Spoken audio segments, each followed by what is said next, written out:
ladies and gentlemen, welcome to another edition of the Something Slightly Different from House of Confusion. I am your host, Charlie, and I'm giving you something slightly different because every single time I have no idea where I'm going to go with it. Well, that's not true. But most of the time, let's start off with something that I know is the direction that I want, or subject I want to talk about. And that, of course, is there are certain nerd individuals that will get me to basically buy anything. One of them is the lovely, the beautiful, the very talented Felicia Day, which of course means that I bought Nimona because she said buy it. No, I do not have her book yet. I don't even think it's available yet. Maybe it is. I don't know. If it is, either tell me and I'll buy it because that's the kind of person I am, or don't tell me so I don't buy it. Whatever. All right. The next thing is this is my second of three.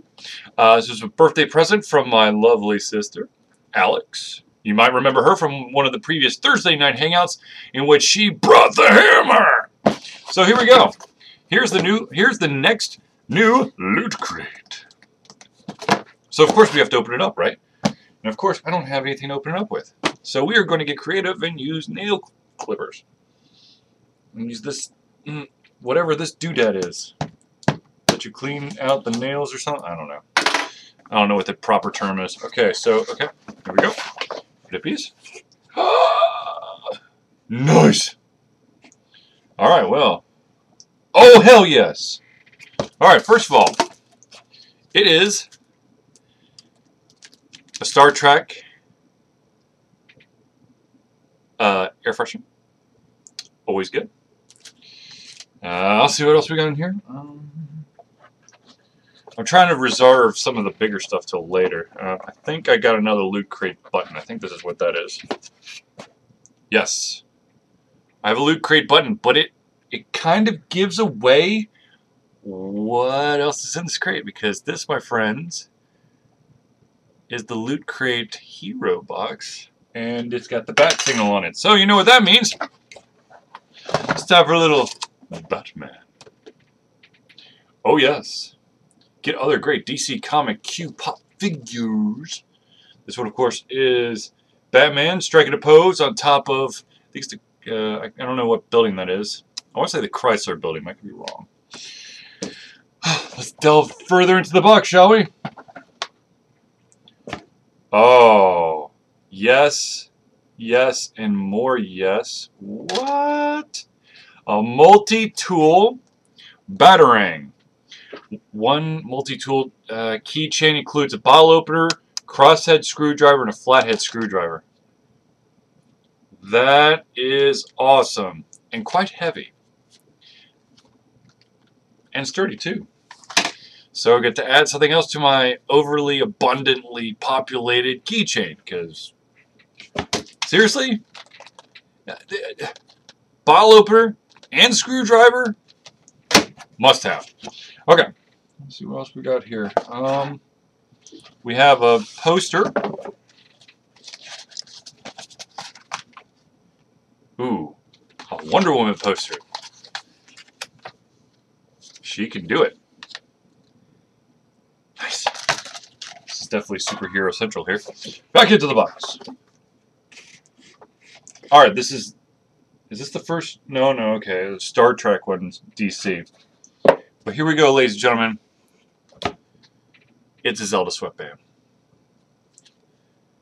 I think I need to start wearing this every single time I game, because you never know. You know, you could be perspiring because the game could be that intense that you're on the corner. You're on basically the edge of your seat, sweating bullets because you don't know what's behind the door, or who's going to pop out, or who's going to hit you in the back of the head with a huge piece of rebar. Or if your friends want to play a dirty joke on you and scare the crap out of you while you're trying to do a Let's Play or playthrough. You never know. And then finally, oh no, not finally. Oh, hello.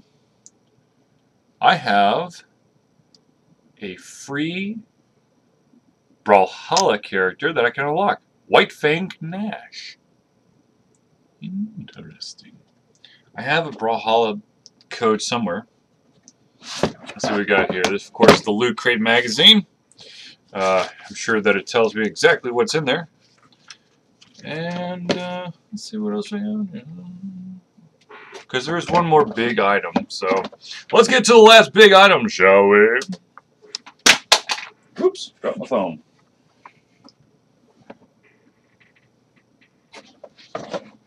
Alright, here we go. Boom. Regrettable superheroes. You know about Batman, Superman, Spider-Man. But have you heard of Dollman, Dr. Hormone, and Spider-Queen? In the League of Regrettable Superheroes, you'll meet 50 of the strangest superheroes ever to see print, complete with backstory, vintage art, and colorful commentary. So prepare yourself for such not ready for primetime heroes as B-Man, Batman but with bees, the Eye, a giant floating eyeball, just accept it, and many other oddballs and oddities. Drawing on the entire history of the medium, the League of Regrettable Superheroes will appeal to die-hard comic fans, casual comics readers, and anyone who enjoys peering into the stranger corners of pop culture. So, for example, Rainbow Boy. Time for Rainbow Boy to see what's cooking. Yeah, pretty sure that's why. Let's see.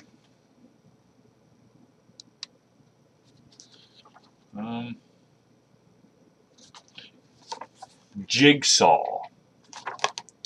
I'm lucky to be alive, I guess. Alright, so anyways, that is this month's Loot Crate. It's hero themed, it has a bunch of cool stuff, and of course, if you have not figured out how the heck to get a Loot Crate, let me tell you. The way to get a Loot Crate, excuse me. Let me make sure I get this right here. Oh, that's awesome. Okay, it's just, yeah, it's going through.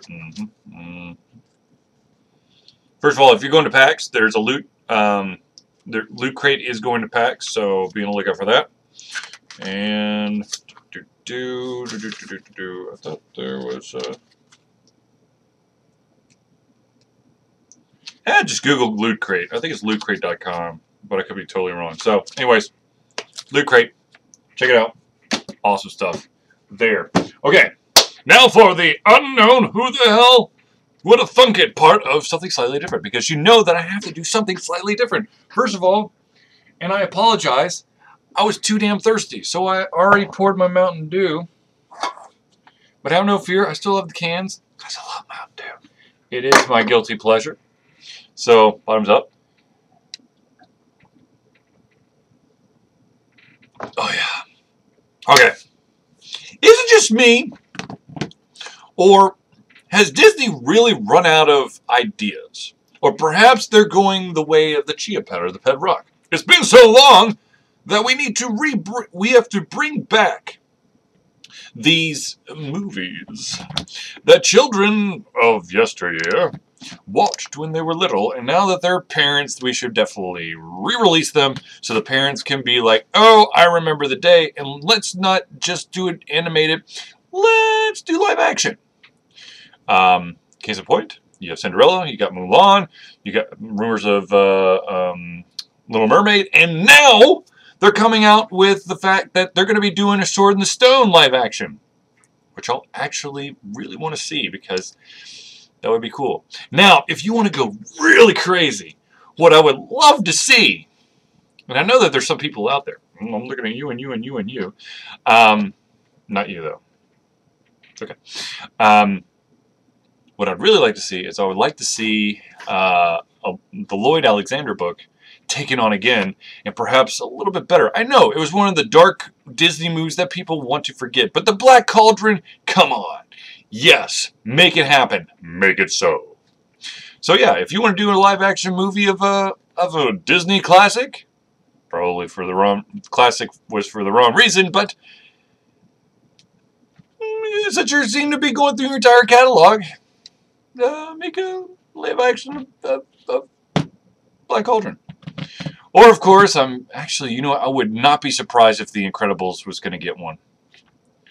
Everyone's got superhero fever, so why not The Incredibles?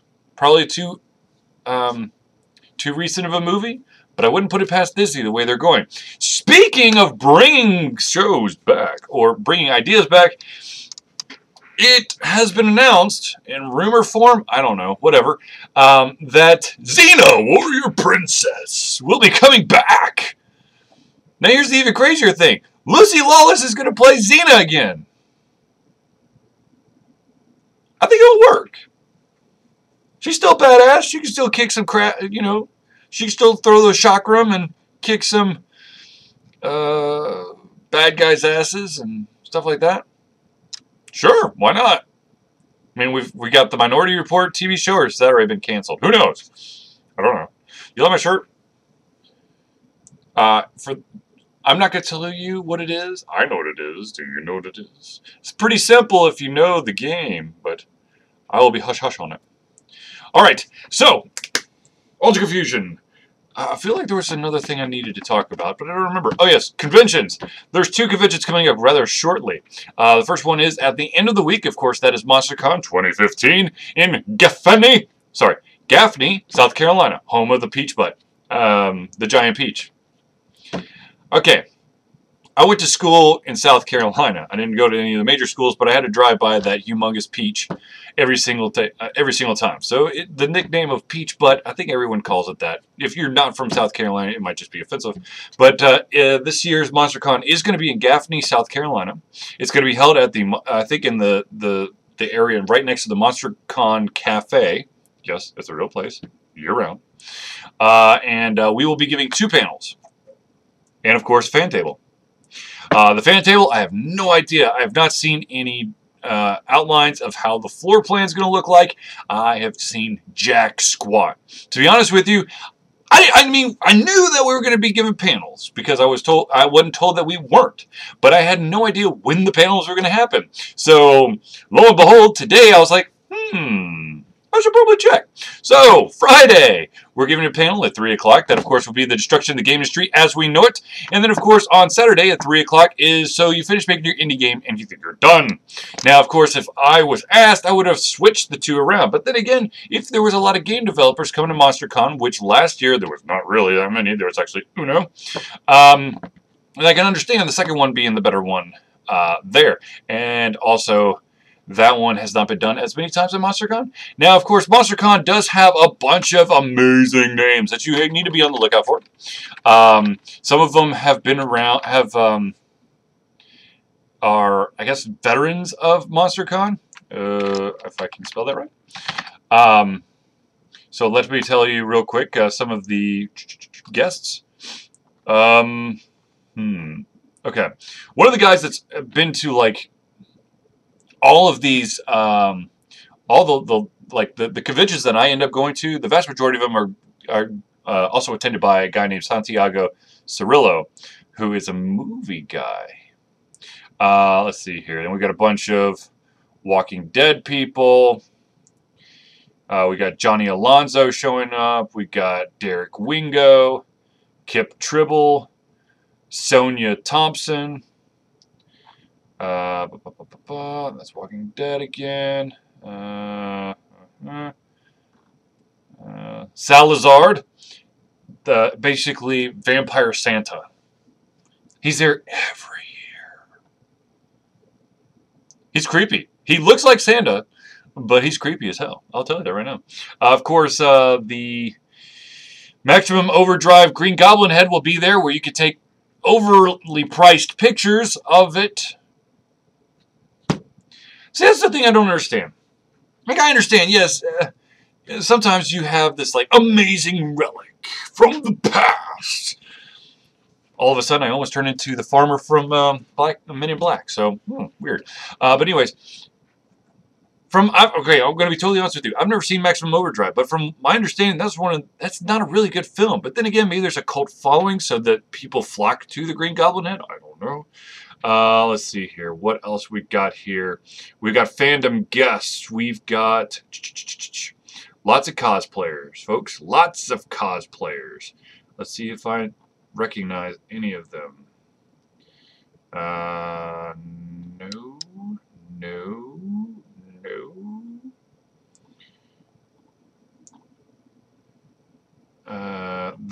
Masters of the Universe Vintage Toy Museum is going to be there.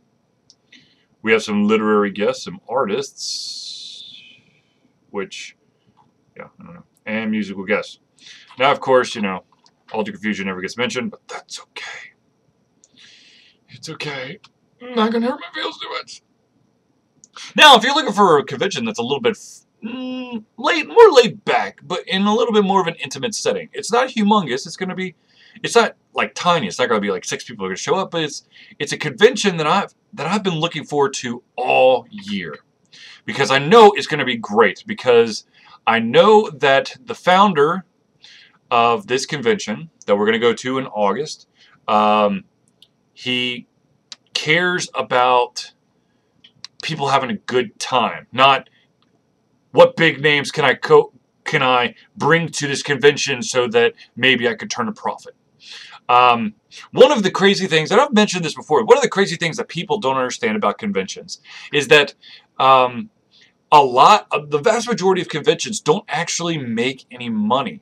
They make enough money to basically pay for everything, and then pay for the volunteers, the guests, all that stuff. And then, yes, if it's a big enough convention, you've got merchandising and all that stuff, and that just... But a convention that, like the one in August, AndoCon, it's all about just the coolness. There's a bunch of great guys that are going to be there, guys and girls, all of which should get your attention. Of course, Ultra Confusion will be there. We will not have a table. I don't think they do fan tables at AndoCon, but we're totally okay with that, because that means Ultra Confusion can actually move around. The reason why we get a fan table at the vast majority of the conventions is so that we can draw interest. And AndoCon is kind of fun for Ultra Confusion, because we give our panels and then we just chill. If you want to talk video games, we could talk video games. Anywhere, everywhere. It's, you know, it's nice. So some of the guests at AndoCon. Sean Patrick Fannin. A pretty impressive pencil and paper RPGer. You also have Eddie Webb, a personal favorite, and I'm hoping a personal friend of mine. He is awesome as well. He helped do the Vampire the Masquerade 20th edition. And he was also part of the now completely defunct World of Darkness MMO, which of course revolved around in piece of the Vampire the Masquerade. One of the guys that just got announced is Jamie Chambers. Jamie Chambers, let's see here. He launched a game studio to create game and entertainment products called Signal Fire Studios. And let's see here. You got Kevin Lanzig coming back. Florida Whammy Entertainment. Florida Whammy Entertainment was interesting. I thought they were kind of a little bit over the top last year, but now that I understand what they're trying to do, they're trying to be game hosts, and so you've got to be over the top if you want to be a game host. They're going to be doing a lot of game type stuff, so check it out and do that fun stuff. Another let's see, game designer is Dave Lupo.